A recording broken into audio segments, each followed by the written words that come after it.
dengan mengucap Bismillahirrahmanirrahim, maka kuliah kerja nyata periode 1 2021-2022 Universitas Diponegoro nyatakan resmi dibuka. Semoga Allah Subhanahu wa taala memberikan petunjuk dan perlindungan bagi kita semua. Amin. Amin. Amin. Halo semuanya, salam budaya. Perkenalkan, namaku Sika dari Prodi Ilmu Sejarah Fakultas Ilmu Budaya Universitas Diponegoro. Saat ini aku sedang melaksanakan kegiatan KKN di Kelurahan Curug, Kecamatan Bojong-Sari, Kota Depok dengan target sasaran yaitu RT 1 RW 7. KKN Undip kembali hadir dengan mengusung tema pemberdayaan masyarakat menuju pasca pandemi COVID-19 berbasis SDGs yang dimulai sejak 5 Januari hingga 15 Februari 2022. Seperti pada tahun-tahun sebelumnya, kegiatan KKN pada periode ini masih dilaksanakan secara online dan berlokasi di tempat tinggal masing-masing mahasiswa karena mengingat adanya kasus COVID-19 yang tidak kunjung reda.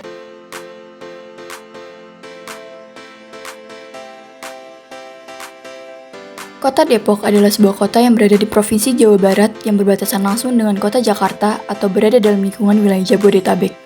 Selain merupakan pusat pemerintahan yang berbatasan langsung dengan wilayah DKI Jakarta, Kota Depok juga merupakan wilayah penyangga ibu kota negara yang diarahkan sebagai kota permukiman, kota pendidikan, pusat pelayanan perdagangan dan jasa, kota pariwisata, dan kota resapan air. Letak Kota Depok yang sangat strategis diapit oleh Kota Jakarta dan Kota Bogor. Hal ini menyebabkan Kota Depok semakin tumbuh pesat seiring dengan meningkatnya perkembangan jaringan transportasi yang tersinkronisasi secara regional dengan kota-kota lainnya. Pesatnya perkembangan dan tuntutan aspirasi masyarakat menjadikan kota administrasi Depok diangkat menjadi kota madya dengan harapan pelayanan menjadi maksimum.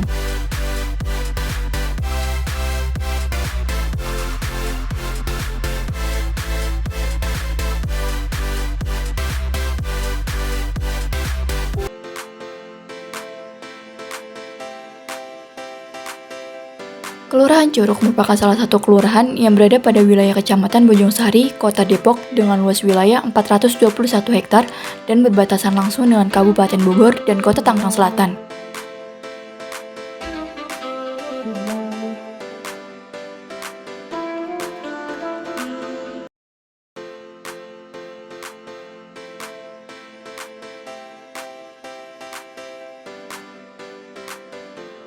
Dalam rangka mengangkat potensi wilayahnya, Kelurahan Curug berusaha meningkatkan perekonomian masyarakatnya dengan cara membangun sentra budidaya ikan hias dan tanaman hias.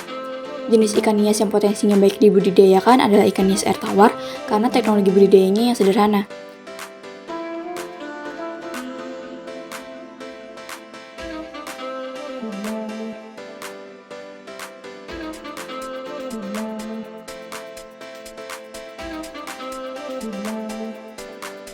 Selain itu, budidaya tanaman hias juga ternyata sangat menjanjikan keuntungan secara ekonomi bagi warga Kelurahan Curug. Hal ini disebabkan karena tingkat penjualan tanaman hias di wilayah Kelurahan Curug cukup banyak, bahkan hingga ratusan tanaman. Pembelinya tidak hanya dari Curug atau Bojong-Sari, melainkan juga banyak pembeli dari luar daerah.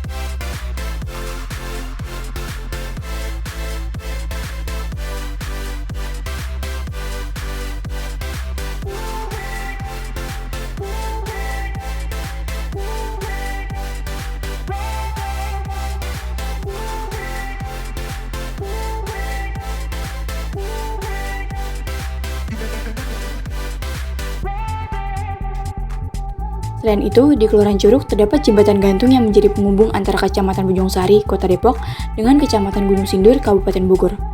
Panjang jembatan ini sekitar 50 meter dengan lebar 1,8 meter yang membentang di atas Kali Angke.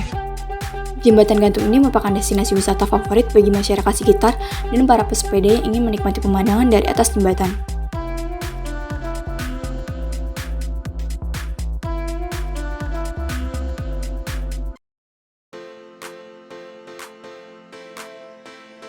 Sejak kasus pertama positif COVID-19 yang ditemukan di Kota Depok pada Maret 2020, persebaran COVID-19 di Indonesia semakin meluas hingga sekarang.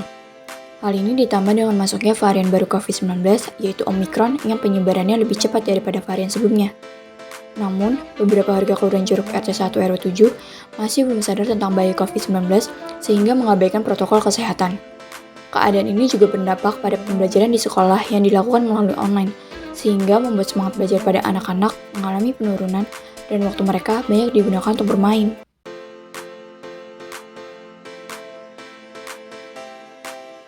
Dalam pandangan masyarakat Indonesia, terutama anak-anak, pelajaran sejarah masih dianggap sebagai pelajaran yang sangat membosankan.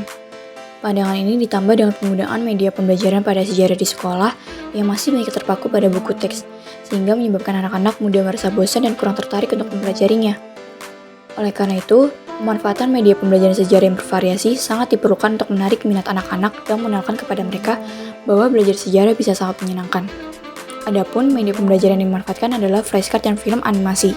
Pada flashcard ini memuat informasi singkat yang disertai dengan gambaran mengenai tokoh-tokoh serta tempat bersejarah pada saat kemerdekaan Indonesia.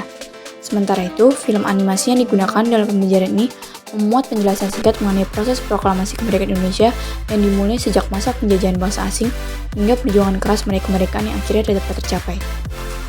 Kegiatan ini dilakukan dengan cara mengumpulkan anak-anak SD dan SMP di salah satu rumah warga. Diharapkan dengan adanya program ini dapat memberikan warna baru pada pembelajaran sejarah dan mengubah pandangan anak-anak mengenai pelajaran sejarah yang membosankan. Program kerja kedua ini berupa sosialisasi mengenai COVID-19 kepada warga Kelurahan Jorok RT 1 RW 7 melalui buku saku.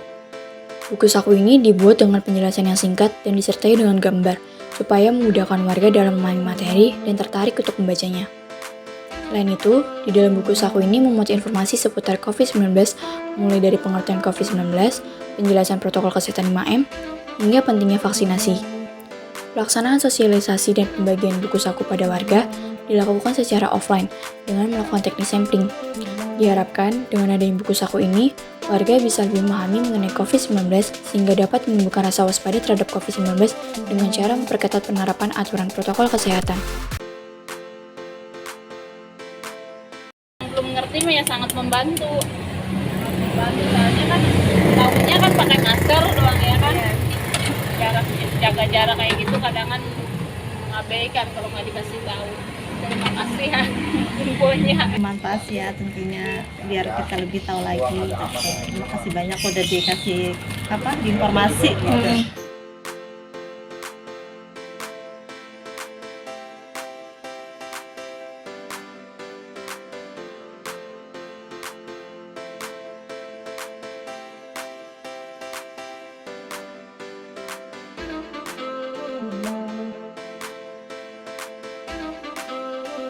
Akhir-akhir ini, kasus COVID-19 di Indonesia kembali meningkat. Hal ini terjadi karena kendornya protokol kesehatan yang dilakukan oleh masyarakat seiring dengan penurunan level tingkat PPKM. Melihat hal tersebut, kami, sekelompok mahasiswa KKN yang berasal dari Kota Depok, mengadakan sosialisasi mengenai penjagaan COVID dengan cara menerapkan 5M pada warga RW 6 Kelurahan Depok Jaya, supaya warga dapat kembali menerapkan 5M dengan baik dan benar.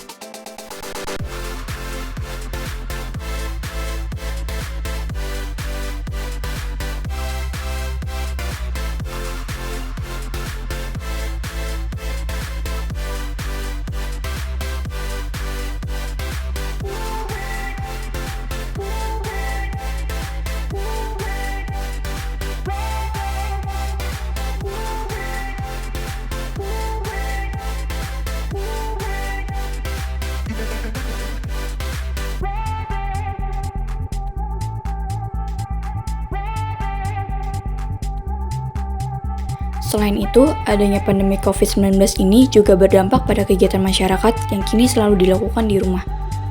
Hal ini menyebabkan terjadinya peningkatan jumlah sampah yang berasal dari sampah rumah tangga. Jika sampah tersebut tidak dikelola dengan baik, maka akan menyebabkan pencemaran yang terjadi dari adanya penumpukan sampah tersebut.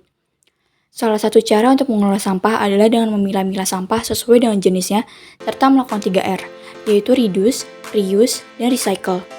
Oleh karena itu, sosialisasi gerakan peduli sampah ini diperlukan mengingat kawasan RW 6 Kelurahan Depok Jaya merupakan kawasan wisata situ rawa besar. Dengan adanya sosialisasi ini, diharapkan dapat menggerakkan kegiatan bank sampah untuk kembali aktif lagi dan warga bisa lebih peduli dengan lingkungan.